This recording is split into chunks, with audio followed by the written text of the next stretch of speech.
ಎಲ್ಲರಿಗೂ ನಮಸ್ಕಾರ ಸ್ನೇಹಿತರೆ. 12 ವರ್ಷಗಳ ನಂತರ ಮೇಷರಾಶಿಯಲ್ಲಿ ಗಜಲಕ್ಷ್ಮಿ ರಾಜಯೋಗ. ಈ 9 ರಾಶಿಯವರ ಮನೆಗೆ ಲಕ್ಷ್ಮಿಯ ಆಗಮನ. ಗ್ರಹಗಳು ಕಾಲಕಾಲಕ್ಕೆ ರಾಶಿಯನ್ನ ಬದಲಾಯಿಸುತ್ತಲೇ ಇರುತ್ತವೆ. ಜ್ಯೋತಿಷ್ಯದಲ್ಲಿ ಅಸುರರ ರಾಜ ಎಂದು ಪರಿಗಣಿಸಲ್ಪಟ್ಟಿರುವ ಶುಕ್ರ ಗ್ರಹ ಪ್ರತಿ 30 ದಿನಗಳಿಗೊಮ್ಮೆ ರಾಶಿಯನ್ನ ಬದಲಾಯಿಸುತ್ತದೆ. ಪ್ರಸ್ತುತ ಶುಕ್ರನು ಗುರು ಭಗವಾನ್ ರಾಶಿಯಾದ ಮೀನರಾಶಿಯಲ್ಲಿ ಸಾಗುತ್ತಿದೆ. ಈ ಸಂದರ್ಭದಲ್ಲಿ ಶುಕ್ರ ಗ್ರಹ ಮೇಷರಾಶಿಗೆ ಹೋಗುತ್ತದೆ.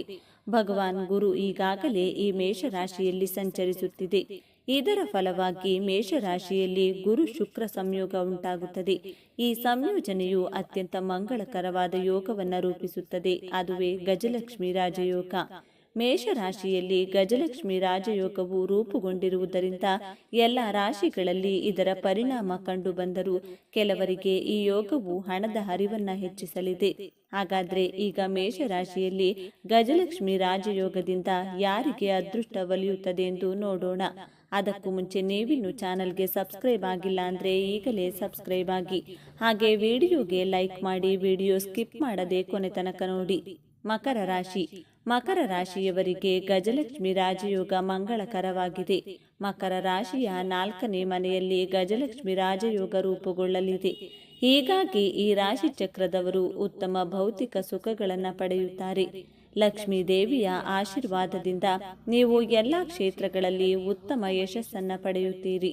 ಕೆಲಸದಲ್ಲಿ ಬಡ್ತಿ ಸಿಗಲಿದೆ. ವ್ಯಾಪಾರದಲ್ಲಿ ಉತ್ತಮ ಪ್ರಗತಿ ಕಂಡುಬರಲಿದೆ. ನೀವು ಕೆಲಸದಲ್ಲಿ ಹೆಚ್ಚು ತೊಡಗಿಸಿಕೊಂಡ್ರೆ ನಿಮ್ಮ ಗುರಿಯನ್ನು ನೀವು ಸುಲಭವಾಗಿ ತಲುಪುತ್ತೀರಿ. ಕುಟುಂಬದೊಂದಿಗೆ ಗುಣಮಟ್ಟದ ಸಮಯವನ್ನು ಕಳೆಯುವ ಅವಕಾಶವನ್ನು ನೀವು ಪಡೆಯುತ್ತೀರಿ. ಹಣಕಾಸಿನ ಸ್ಥಿತಿಯಲ್ಲಿ ಅನಿರೀಕ್ಷಿತ ಸುಧಾರಣೆ ಕಂಡುಬರಲಿದೆ. ನಿಮ್ಮ ಕಠಿಣ ಪರಿಶ್ರಮ ನಿಮ್ಮ ಕೈ ಹಿಡಿಯಲಿದೆ. ಅತಿಯಾದ ಕೆಲಸದಿಂದ ನೀವು ಆಯಾಸವನ್ನು ಅನುಭವಿಸಿದರೂ ಅದರಿಂದ ಉತ್ತಮ ಲಾಭವನ್ನು ಪಡೆಯುವಿರಿ. ನಿಮ್ಮ ಕುಟುಂಬದ ಯಾವುದೇ ಸದಸ್ಯರಿಗೆ ನೀವು ಆಶ್ಚರ್ಯಕರ ಉಡುಗೊರೆಯನ್ನು ತರಬಹುದು. ಅವಿವಾಹಿತರ ಜೀವನದಲ್ಲಿ ಹೊಸ ಅತಿಥಿ ಪ್ರವೇಶಿಸಬಹುದು. ನಿಮ್ಮ ಸಂಗಾತಿಯೊಂದಿಗೆ ಭಿನ್ನಾಭಿಪ್ರಾಯ ಇರುತ್ತದೆ.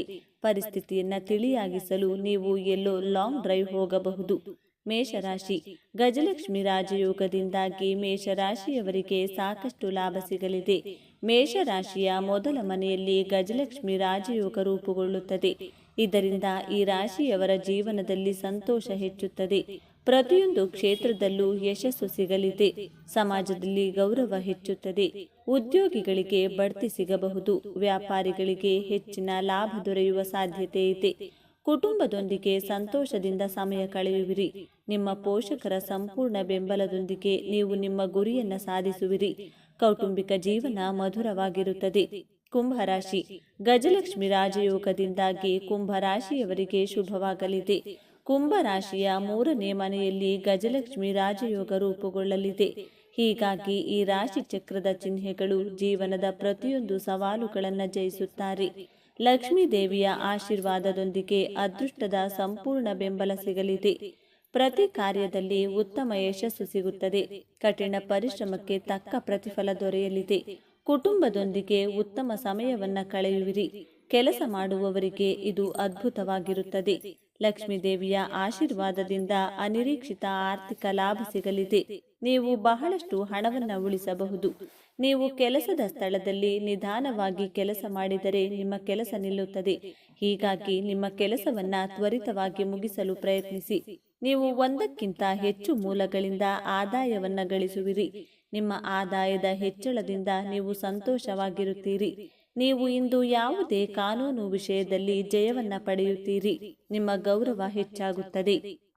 ವೃಶ್ಚಿಕ ರಾಶಿ.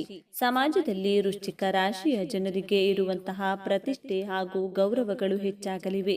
ಹಾಗೂ ನೌಕರಿಯಲ್ಲಿ ಕೂಡ ಉತ್ತಮ ಪದ ಪ್ರತಿಷ್ಠಾಪನೆಯಾಗಲಿದೆ. ಅಂದರೆ ಪ್ರಮೋಷನ್ ಸಿಗಲಿದೆ. ವಿಶೇಷವಾಗಿ ಸರ್ಕಾರಿ ಕೆಲಸದಲ್ಲಿರುವವರಿಗೆ ಪ್ರಮೋಷನ್ ಸಿಗುವುದು ಖಂಡಿತ. ದೂರ ಪ್ರಯಾಣ ಮಾಡುವುದಕ್ಕೆ ಖರ್ಚಿನ ಹೆಚ್ಚಳವಾಗಲಿದೆ. ಶತ್ರುಗಳ ವಿರುದ್ಧ ನೀವು ಗೆಲುವನ್ನು ಸಾಧಿಸಬಹುದಾಗಿದೆ. ವೃಶ್ಚಿಕ ರಾಶಿಯವರಿಗೆ ಸಾಕಷ್ಟು ಸಮಯಗಳಿಂದ ಕಾಡುತ್ತಿರುವ ಆರೋಗ್ಯ ಸಮಸ್ಯೆಗಳಿಂದ ಮುಕ್ತಿ ಸಿಗಲಿದೆ.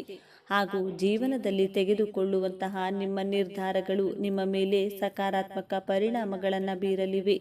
ಧನು ರಾಶಿ, ಸಾಕಷ್ಟು ಸಮಯಗಳಿಂದ ಮದುವೆಯಾಗಿ ಸಂತಾನ ಭಾಗ್ಯಕ್ಕಾಗಿ ಕಾಯುತ್ತಿರುವಂತಹ ಧನು ರಾಶಿಯವರಿಗೆ ಅತಿ ಶೀಘ್ರದಲ್ಲಿ ಶುಭ ಸುದ್ದಿ ಸಿಗಲಿದೆ. ಆರ್ಥಿಕತೆಯ ವಿಚಾರದಲ್ಲಿ ಕೂಡ ಧನು ರಾಶಿಯವರಿಗೆ ಸಾಕಷ್ಟು ಲಾಭಾಂಶಗಳು ಸಿಗಲಿದೆ. ಧನು ರಾಶಿಯವರು ಮಾಡುವಂತಹ ಪ್ರತಿಯೊಂದು ಕೆಲಸಗಳಲ್ಲಿ ಕೂಡ ಭಾಗ್ಯದ ಜೊತೆಗಾರಿಕೆ ಸಿಗುವುದರ ಮೂಲಕ ಪ್ರತಿಯೊಂದು ವಿಚಾರದಲ್ಲಿ ಕೂಡ ಗೆಲುವನ್ನು ಸಾಧಿಸಲಿದ್ದಾರೆ. ಒಂದು ವೇಳೆ ಧನು ರಾಶಿಯವರು ರಾಜಕೀಯ ಕ್ಷೇತ್ರದಲ್ಲಿದ್ದರೆ ಈ ಚುನಾವಣೆಯ ಸಂದರ್ಭದಲ್ಲಿ ಅವರಿಗೆ ರಾಜಕೀಯ ಕ್ಷೇತ್ರದಲ್ಲಿ ಮುಖ್ಯ ನೆಲೆಗೆ ಬರುವಂತಹ ಅವಕಾಶಗಳನ್ನು ಕಲ್ಪಿಸಲಾಗುತ್ತದೆ.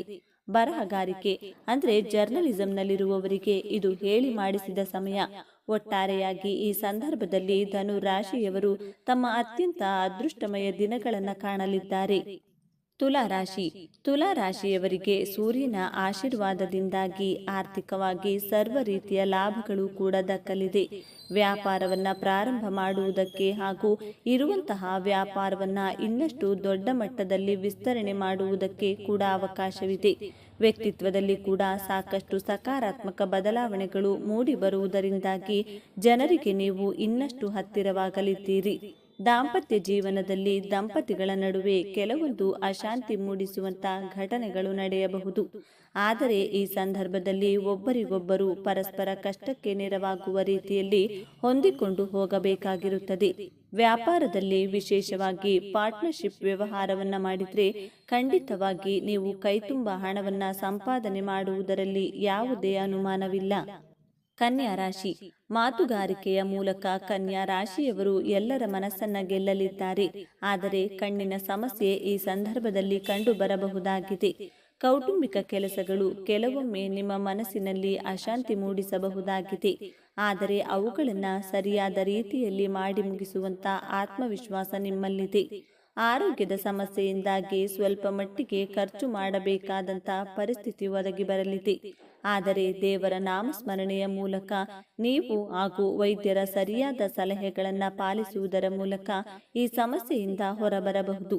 ಆರ್ಥಿಕವಾಗಿ ಯಾವುದೇ ರೀತಿಯ ಚಿಂತೆ ಮಾಡಬೇಕಾದ ಅಗತ್ಯವಿರುವುದಿಲ್ಲ. ಆದಾಯಕ್ಕಾಗಿ ಸಾಕಷ್ಟು ಮೂಲಗಳು ತೆರೆದುಕೊಳ್ಳಲಿವೆ. ಮೀನರಾಶಿ, ಮನೆಯಲ್ಲಿ ಸ್ವಲ್ಪ ಮಟ್ಟಿಗೆ ಅಶಾಂತಿ ನೆಲೆಸಿರಬಹುದಾಗಿದೆ. ಆದರೆ ಮೀನರಾಶಿಯವರು ಈ ಸಂದರ್ಭದಲ್ಲಿ ಶತ್ರುಗಳ ವಿರುದ್ಧ ವಿಜಯವನ್ನ ಸಾಧಿಸಲಿದ್ದಾರೆ. ಆದರೆ ಈ ಸಂದರ್ಭದಲ್ಲಿ ಪ್ರಮುಖವಾಗಿ ಹೊಟ್ಟೆ ಹಾಗೂ ಕಾಲಿನ ಆರೋಗ್ಯ ಸಮಸ್ಯೆಗಳು ಕಂಡು ಬರಲಿದ್ದು, ತಮ್ಮ ಆರೋಗ್ಯದ ಬಗ್ಗೆ ಮೀನರಾಶಿಯವರು ಸ್ವಲ್ಪ ಮಟ್ಟಿಗೆ ಹೆಚ್ಚಿನ ಜಾಗೃತಿ ವಹಿಸುವುದು ಒಳ್ಳೆಯದು. ಆದರೆ ಈ ಸಂದರ್ಭದಲ್ಲಿ ಕೂಡ ಸೂರ್ಯನ ಆಶೀರ್ವಾದದಿಂದ ಕೆಲವೊಂದು ಹಳೆಯ ಗಂಭೀರ ಆರೋಗ್ಯ ಸಮಸ್ಯೆಗಳು ಪರಿಹಾರವಾಗಲಿವೆ. ಉದ್ಯೋಗ ಕ್ಷೇತ್ರದಲ್ಲಿ ನಿಮ್ಮ ಪ್ರತಿಸ್ಪರ್ಧಿಗಳಿಂದ ನಿಮಗೆ ಸಾಕಷ್ಟು ಅಡ್ಡಿ ಆತಂಕಗಳು ಬರಬಹುದಾಗಿದೆ. ಆದರೆ ಅವರನ್ನೆಲ್ಲ ಸೋಲಿಸಿ ವಿಜಯ ಪಥದತ್ತ ಸಾಗುವ ಚಾಣಾಕ್ಷತೆ ನಿಮ್ಮಲ್ಲಿದೆ ಅನ್ನೋದನ್ನ ಮರೆಯಬೇಡಿ. ಹಾಗೂ ಸೂರ್ಯನ ಆಶೀರ್ವಾದ ಕೂಡ ನೀವು ಮಾಡುವಂತ ಪ್ರತಿಯೊಂದು ಕೆಲಸಗಳ ಮೇಲೆ ಇರುತ್ತದೆ. ಸ್ನೇಹಿತರೆ, ಈ ಮಾಹಿತಿ ನಿಮಗೆ ಇಷ್ಟವಾಗಿದ್ದಲ್ಲಿ ದಯವಿಟ್ಟು ಶೇರ್ ಮಾಡಿ, ಲೈಕ್ ಮಾಡಿ ಮತ್ತು ನಮ್ಮ ಚಾನೆಲ್ಗೆ ಸಬ್ಸ್ಕ್ರೈಬ್ ಆಗಿ. ಎಲ್ಲರೂ ಭಕ್ತಿಯಿಂದ ಓಂ ಶ್ರೀ ಸೂರ್ಯ ದೇವಾಯ ನಮಃ ಅಂತ ಕಮೆಂಟ್ ಮಾಡಿ. ಧನ್ಯವಾದಗಳು.